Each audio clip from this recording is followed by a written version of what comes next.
Hello everyone, how are you all doing? I hope all of you are doing great. So as you all know, we have started the chapter number 3 of your science book Curiosity, and the chapter name is Mindful Eating, a Path to a Healthy Body.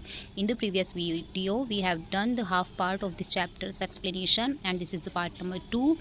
In this part of video, we are going to explain the remaining part of this chapter. So let's start. How to test different food components. Okay तो यहाँ पे हम देखेंगे कि इनको testing कैसे करते हैं कि वो सही है या नहीं है हमारे खाने के लिए। तो स्टार्ट करते हैं। Let us find out which nutrient are present in various food items. हम चलिए ढूंढते हैं कि किस फूड आइटम में कौन से न्यूट्रिएंट्स अवेलेबल हैं।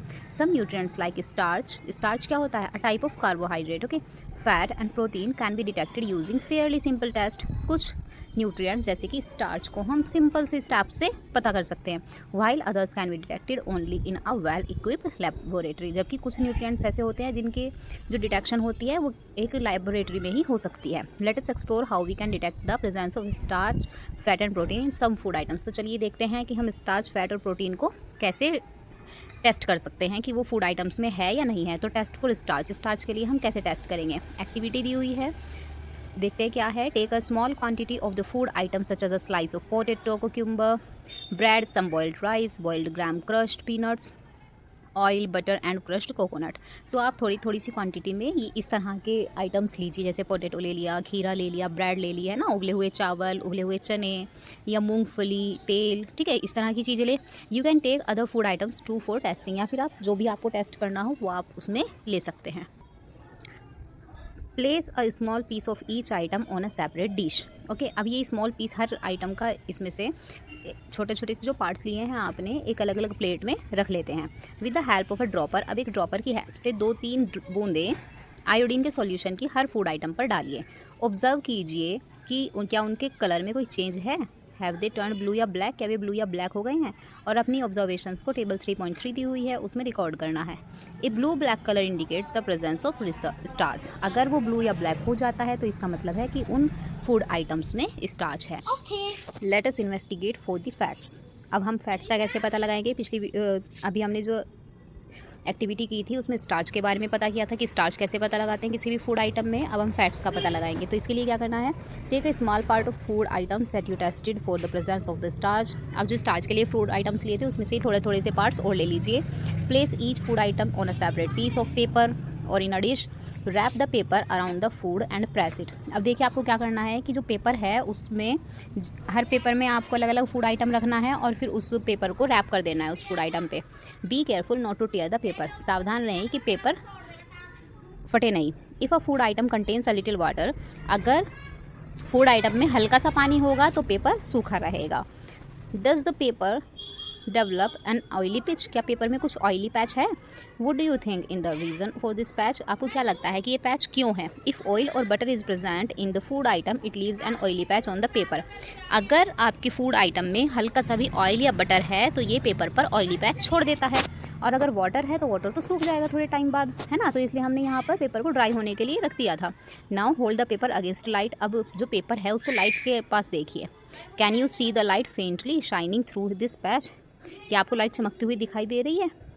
थोड़ी धुंधली धुंधली सी। An oily patch on the paper shows that the food item contains fat. और जितने भी ऑयल वगैरह की चीज़ें होती है उन्हें ही फैट कहा जाता है। Which of these items contains fat, तो आपको बताना है कि इनमें से कौन कौन से आइटम में फैट होता है। Record your observations in table 3.3। अपनी ऑब्जर्वेशंस को 3.3 टेबल में रिकॉर्ड करना है। Now let's test for proteins. This activity may be demonstrated by the teacher. ये टीचर आपसे कराएंगी, टीचर की देखरेख में ही करना है। Take the food items tested in a previous activities. जो प्रीवियस एक्टिविटीज़ के लिए आपने आइटम्स लिए थे वही आइटम्स लेने हैं। मेक अ पेस्ट और powder of the food item using pastel और मोर्टार। ठीक है, आपको एक पेस्ट बना लेना है या फिर पाउडर, जो भी आपका फूड आइटम है अगर उसका पेस्ट बन सकता है तो पेस्ट बना लेना है, और अगर उसका पाउडर बनता है तो पाउडर बना लेना है। Put about half teaspoon of each food item in a separate clean test tube. अब एक क्लीन टेस्ट ट्यूब लेना है और हर आइटम को अलग अलग टेस्ट ट्यूब्स में डालना है। इसके लिए प्रिकॉशंस आपको क्या क्या रखनी है यहाँ पे देख रहे हैं। These chemicals are harmful and need to be handled with care. जो ये केमिकल्स होते हैं प्रोटीन चेक करने के लिए ये हार्मफुल होते हैं, है ना, तो इसके लिए आपको केयर काफ़ी केयरफुल रहना पड़ेगा। Do not touch any of this chemical unless asked to do so. अगर आपको इन केमिकल्स को टच करने के लिए नहीं बोला गया है तो इन्हें टच नहीं करना है। If any chemicals get spilled on your body, अगर इनमें से कोई केमिकल आपकी बॉडी पर गिर जाता है, इमीडिएटली आपको जल्दी से उस इफेक्टेड एरिया को वॉश करना है पानी से, और इनमें से किसी भी केमिकल को अपने मुंह में ना रखें या फिर उन्हें स्मेल करने की कोशिश ना करें। अब क्या करना है कि आपने अलग अलग टेस्ट ट्यूब में फूड आइटम्स डाल दिए। अब क्या करना है कि 2-3 टीस्पून ऑफ वाटर डालना है हर टेस्ट ट्यूब में और उसे शेक करना है बहुत अच्छे से। इसके बाद 2 drops of copper sulphate solution डालना है हर टेस्ट ट्यूब में। एक ड्रॉपर का यूज़ करके क्या डालना है, कॉपर सल्फेट सॉल्यूशन, ठीक है। अब एक और ड्रॉपर लेना है और उसमें से 10 ड्रॉप कास्टिक सोडा की डालनी है हर ट्यूब में। पहले कॉपर सल्फेट सॉल्यूशन डालेंगे और उसके बाद कास्टिक सोडा डालना है। फिर इसके बाद इनको बहुत अच्छे से शेक करना है और फिर इनको छोड़ देना है कुछ मिनटों के लिए, ओके।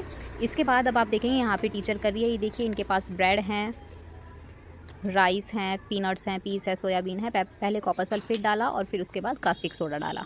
अब देखते हैं क्या होता है। व्हाट डिड यू ऑब्जर्व, आपने क्या ऑब्जर्व किया। Did the content of some test tube turn violet, क्या कुछ टेस्ट ट्यूब का जो कंटेंट है, सामान है, वो वायलेट कलर का हो गया। This violet colour indicates the presence of protein in the food item. अगर वो वायलेट कलर का हो गया है तो इसका मतलब फूड आइटम में प्रोटीन है। राइट योर ऑब्जर्वेशंस, अपनी ऑब्जर्वेशंस लिखिए। What conclusion can you draw from table 3.3। अब जो आपने टेबल बनाई है कि स्टार्च है या नहीं है, फैट की और प्रोटीन्स की, तो आपको क्या कंक्लूजन मिला।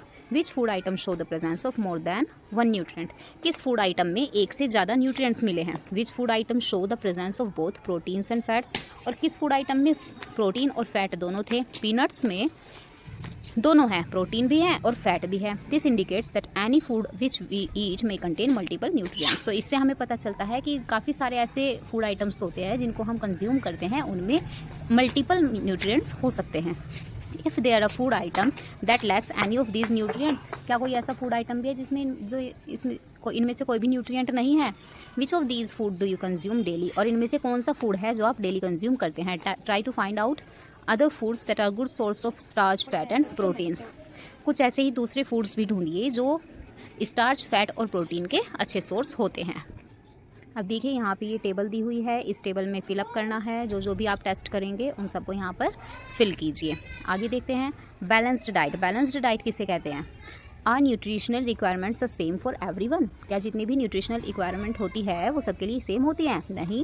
Do you and your grand parent need the same type of the same amount of nutrients, क्या आपके जो ग्रैंड पेरेंट्स हैं और आप हैं, आपको सेम तरह का खाना या फिर सेम अमाउंट के न्यूट्रिएंट्स चाहिए होते हैं।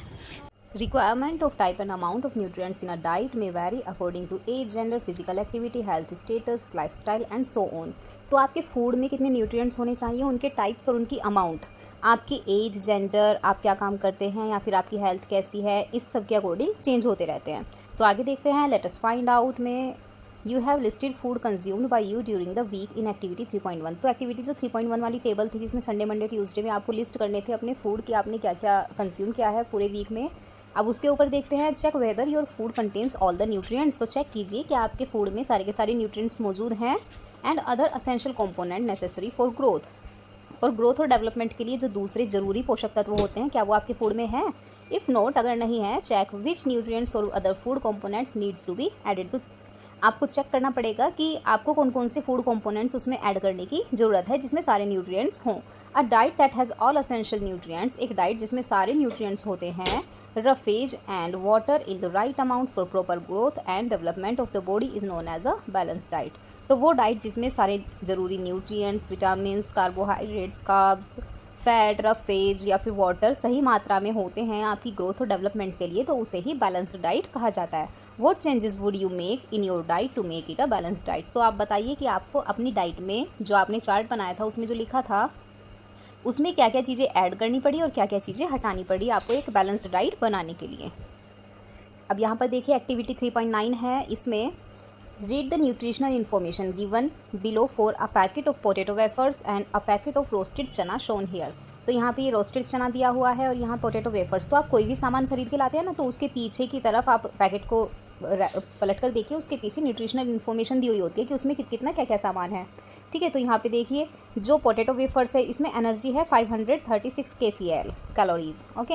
और एनर्जी इसमें कितनी है, चने के पैकेट में दोनों 100 ग्राम के हैं, इसमें 355 कैलोरीज हैं। फैट 35 ग्राम्स है, इसमें फ़ैट कम है, 6.26 ग्राम है। कार्बोहाइड्रेट्स 53 ग्राम है, इसमें कार्बोहाइड्रेट्स 58 है, लगभग सेम है। प्रोटीन्स इसमें 7 ग्राम है, जबकि इसमें प्रोटीन 18.74 है, 2 गुने से भी ज़्यादा। डाइटरी फाइबर्स इसमें 4.8 है और इसके डाइटरी फाइबर्स 16.8 है। तो इसके ऊपर देखते हैं, based on the nutritional information on the food packets given above, which food would you choose and why. अब ये जो न्यूट्रिशनल इन्फॉर्मेशन दी हुई है, इसके अकॉर्डिंग आप कौन सा फूड पैकेट चुनेंगे और क्यों चुनेंगे, तो आपको बताना है। Some food have high calories due to high sugar and fat content. कुछ फूड्स में, जैसे पोटैटो चिप्स का ये पैकेट था, इसमें ज़्यादा कैलोरीज थी, 536 थी। वजह क्या थी उन कैलोरीज के ज़्यादा होने की, कि उसमें शुगर और फैट कंटेंट ज़्यादा था। More over they contain very low amount of proteins, minerals, vitamin and dietary fibres. और इसके अलावा इनमें यहाँ पे ये देखिए डाइटरी फाइबर भी कम है, प्रोटीन भी कम है ना, ये सब कुछ कम होते हैं। These foods are called junk food. ऐसे फूड्स को क्या कहते हैं, जंक फूड कहते हैं। These foods include potato wafers. इनमें क्या क्या आते हैं जंक फूड में, पोटैटो वेफर्स आते हैं, कैंडीज आती हैं जो आप खाते हैं, या फिर कार्बोनेटेड ड्रिंक्स, है ना, जैसे कोल्ड ड्रिंक्स जो भी आप पीते हैं। कंज्यूमिंग दीज फूड, इन फूड्स को खाने से frequently is not good as these are not healthy for our body. ये फूड खाना अच्छा नहीं होता है क्योंकि ये हमारी बॉडी के लिए हेल्थी नहीं होते हैं। They make a person obese, ये इंसान को बीमार बना देते हैं। सच अ पर्सन में suffer from several health problem, और ऐसा इंसान बहुत सारी हेल्थ प्रॉब्लम से सफ़र कर सकता है। यू शुड ऑलवेज रिमेंबर, आपको ध्यान देना चाहिए, याद रखना चाहिए डॉक्टर पोशिताज स्टेटमेंट। डॉक्टर पोशिता ने क्या कहा था चैप्टर की शुरुआत में ही, health is the ultimate wealth, health ही असली धन है। We should take care of our body to stay healthy, इसलिए हमें हेल्थी रहने के लिए अपनी बॉडी की देखभाल करनी चाहिए। Eating a balance diet and avoiding junk food contribute towards healthy body. Balance diet खाना और जंक फूड को अवॉइड करने से हम एक अच्छे स्वस्थ शरीर की तरफ बढ़ सकते हैं। Good health is essential for leading a happy life, और एक खुश जीवन जीने के लिए गुड हेल्थ जरूरी होती है। Which of the two foods you study in activity 3.9 activity में हमने दो फूड कौन कौन से पढ़े, एक तो वेफर्स पढ़े जो पोटैटो वेफर्स थे, और दूसरा कौन सा था, चने का पैकेट था, है ना। तो आगे देखते हैं, packaged food items must have information about the nutrients on their cover. जैसा मैंने बताया था कि जो भी आप पैकेट खरीद कर लाते हैं, चाहे किसी भी चीज़ का हो, उसके पीछे न्यूट्रिशनल इन्फॉर्मेशन दी हुई होती है। The information should list the amount of each nutrient, और उस इन्फॉर्मेशन में जितने भी न्यूट्रिएंट्स होते हैं उस सामान में, उनकी अमाउंट दी हुई होती है। Sometimes more nutrients are added to the food during processing to improve its nutritional quality. कभी कभी क्या होता है कि अगर किसी फूड में कुछ न्यूट्रिएंट्स नहीं है, तो वो उसकी पैकेजिंग के टाइम या फिर उसके फोर्टिफिकेशन के टाइम पे, प्रोसेसिंग के टाइम पे उसमें ऐड कर दिए जाते हैं वो वाले न्यूट्रिशनल्स, ठीक है। जैसे आयोडाइज सॉल्ट, सॉल्ट में आयोडीन ऐड कर दिया जाता है। And some baby foods are example of fortified foods, ठीक है। The food safety and standard authority of India, FSSAI, ये गवर्नमेंटल एजेंसी है जो फूड क्वालिटी को रेगुलेट करती है इंडिया में, okay.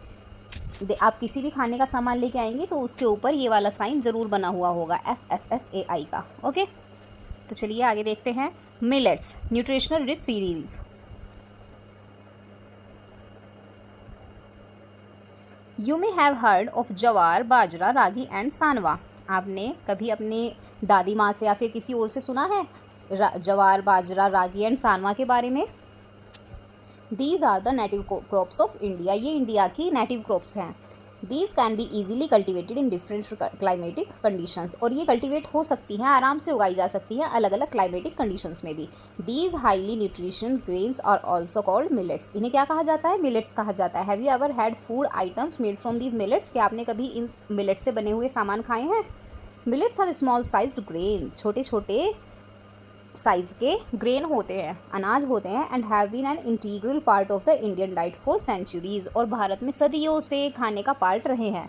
They have regained popularity due to their numerous health benefits, और ये फेमस किस लिए हैं, पॉपुलर क्यों है, क्योंकि इनके बहुत सारे हेल्थ बेनिफिट्स होते हैं। They are good source of vitamins, minerals like iron and calcium and dietary fibres as well.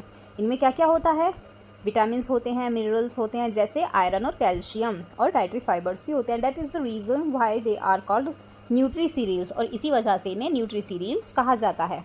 They contribute significantly to a balance diet required for the normal functioning of our body, और ये बहुत अच्छे से significantly contribute करते हैं हमारी body के लिए एक बैलेंस डाइट के तौर पे, जिससे हमारी बॉडी आराम से फंक्शनिंग कर सके, सही तरीके से सारी फंक्शनिंग कर सकें। Food miles from farm to our plate, food miles देखते हैं। हम किसानों के खेत से हमारी प्लेट तक उनका सफ़र देखते हैं। How does food reach from a farm to our plate? क्या आपको पता है कि किसानों के खेत से खाना हमारी प्लेट तक कैसे पहुंचता है? What are the steps involve in this process? और इस प्रोसेस में कौन कौन से स्टेप्स इन्वॉल्व होते हैं?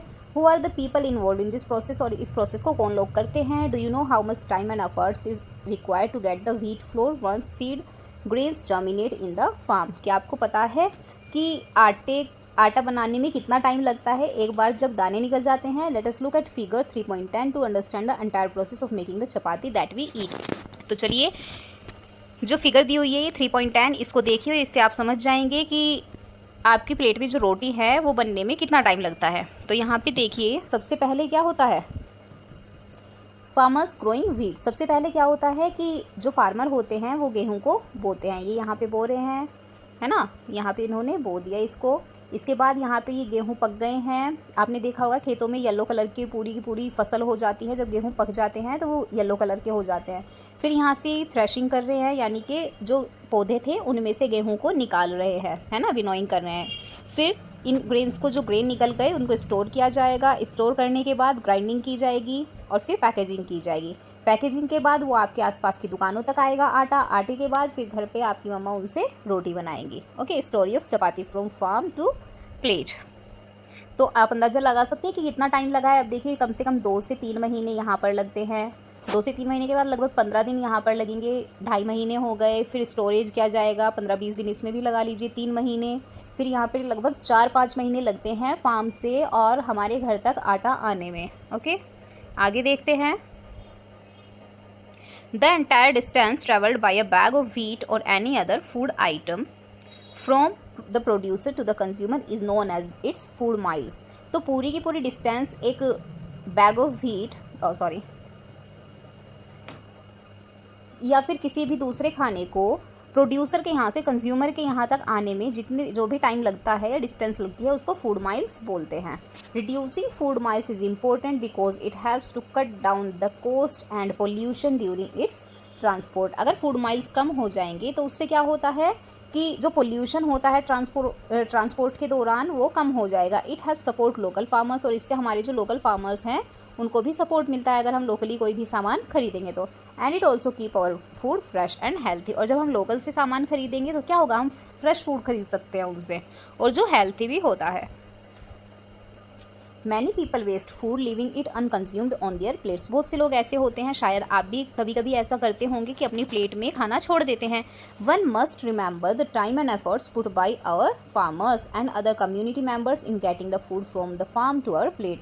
तो हमें ध्यान रखना चाहिए कि कितना टाइम और कितने एफर्ट्स लगते हैं किसानों का या फिर दूसरे कम्युनिटी मेंबर्स का जो पैकेजिंग करते हैं या फिर जो पीसते हैं उस गेहूँ को, है ना, कि कितने एफर्ट्स लगते हैं एक रोटी को किसान के खेत से हमारी प्लेट तक आने में। We must take only as much as food as we can consume. हमें केवल उतना ही खाना लेना चाहिए जितना हम कंज्यूम कर सकें, खा सकें।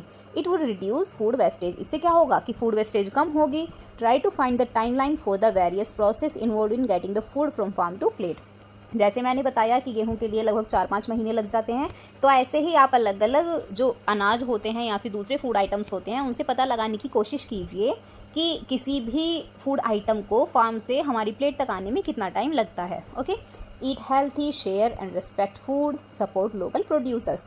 तो हमें क्या करना है, हमें हेल्थी खाना खाना है और खाने को शेयर भी करना है, और हमारा जो फूड है उसकी रिस्पेक्ट करनी है, हमें उसे बचाना नहीं है, फूड में अनकंज्यूम नहीं छोड़ना है। जितना खाना है केवल उतना ही लेना है, और साथ में जो हमारे लोकल प्रोड्यूसर्स हैं, जो हमारे आसपास वाले किसान हैं, उनको सपोर्ट करना है। ओके, तो ये चैप्टर यहाँ पे ख़त्म होता है। आगे अब हम इसकी समरी देखते हैं। ये यहाँ पर कुछ कीवर्ड्स दिए हुए हैं किस किस के बारे में हमने इन चैप्टर में पढ़ा है। तो कार्बोहाइड्रेट्स, मिलेट्स, एनालाइज करना है इनको, कंपेयर करना है क्यूलिनरी प्रैक्टिसेस, मिनरल्स को, deficiency diseases, nutrients, fats, proteins, food components, rickets, food miles, roughage, iodised salt, scurvy and vitamins. इनमें से मैच करके आपको कंपेयर करने हैं कि किसकी कमी से क्या हो जाता है। ठीक है, इनके बारे में आपको सबके बारे में कीवर्ड्स हैं तो इनके बारे में लगभग 1-2 लाइन के अंदर पता होना चाहिए कि ये वर्ड्स क्या होते हैं। आगे समरी देखते हैं। पीपल अक्रॉस इंडिया, ये पूरे चैप्टर की मतलब की पॉइंट्स हैं कि इस चैप्टर में हमने ओवरऑल क्या पढ़ा है।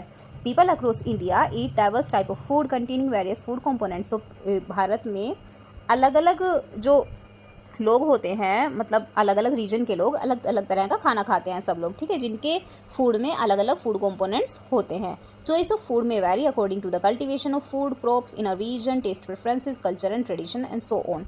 तो उनकी जो फूड चॉइस होती है वो अलग अलग हो सकती है, और उसकी वजह क्या है, वहाँ पर कौन सा फूड उगाया जाता है और वहाँ उस रीजन की फसलें कौन कौन सी हैं, उनका टेस्ट कैसा है, कल्चर कैसा है, ठीक है, इन सब के अकॉर्डिंग चेंज होता रहता है। Culinary practices have changed over time. Culinary practices किसको बोलते हैं, खाना पकाने के तरीके। There is a significant difference between traditional and modern methods of cooking food. तो जो हमारे खाना पकाने के तरीके हैं वो भी टाइम के साथ काफ़ी चेंज हो गए हैं, और इनमें ज़मीन आसमान का अंतर आ गया है। जैसे पहले ट्रेडिशनली वे में खाना पकाया जाता था और जैसा आजकल पकाया जाता है। फूड प्रोवाइडर्स, क्या क्या देता है फूड हमें, energy, support growth, repair our bodies and protect us from disease, हमें बीमारियों से भी बचाता है। The major nutrients in our food, हमारे फूड के मेजर न्यूट्रिएंट्स कौन कौन से होते हैं, carbohydrates, fats, proteins, vitamins and minerals. Okay, in addition food also contains dietary fibres and water. Next है carbohydrates and fats are primary energy sources.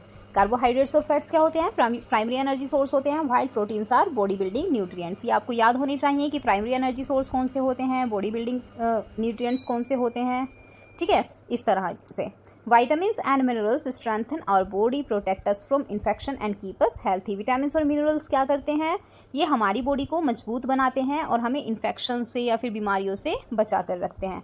अब balance diet provider all the essential nutrients. Balance diet क्या पढ़ा था हमने, किसको बोलते हैं, जिसमें सभी न्यूट्रिएंट्स प्रॉपर मात्रा में होते हैं, along with adequate roughage and water, जिसमें रफेज यानी फाइबर्स और वाटर भी होना चाहिए। डेफिशिएंसी ऑफ वन और more nutrients in our diet for a long time can lead to deficiency, diseases and disorders. अगर हमारे फूड में किसी भी न्यूट्रिएंट्स की कमी है, ज़्यादा टाइम तक हम उस फूड को कंज्यूम नहीं कर रहे हैं, उस न्यूट्रिएंट को जो हमें मिलना चाहिए, तो उसकी वजह से हमें उस न्यूट्रिएंट की जो कमी से जो बीमारियां हो जाती हैं वो होना स्टार्ट हो जाती हैं। जैसे अगर हमारे फूड में आयरन नहीं होगा तो हमें एनीमिया हो जाएगा, अगर लंबे टाइम तक हम आयरन को कंज्यूम नहीं करते हैं। नेक्स्ट देखते हैं, junk foods are unhealthy as they contain high level of sugar and fats. Junk food unhealthy होते हैं, जो हमने पढ़े थे, क्योंकि उनमें बहुत हाई लेवल का शुगर एंड फैट होता, but little protein, minerals, vitamins and dietary fibres, और उनमें बहुत कम मात्रा में प्रोटीन, मिनरल्स, विटामिन्स और डाइटरी फाइबर्स होते हैं। Millets are known as multi nutricereals as they provide most of the nutrients required for the normal functioning of our bodies. Millets क्या होते हैं, जो साबुत अनाज होते हैं, उनके बारे में पढ़ा था। न्यूट्रीसीरियल्स होते हैं क्योंकि वे हमारी बॉडी को नॉर्मल फंक्शनिंग के लिए सभी न्यूट्रिएंट्स देते हैं। They can be easily cultivated in different climatic conditions, और इन्हें अलग अलग क्लाइमेटिक कंडीशंस में भी उगाया जा सकता है। Eating food that is locally grown and plant based to the extent possible is not only healthy for our bodies but it's also good for our environmental and our planet.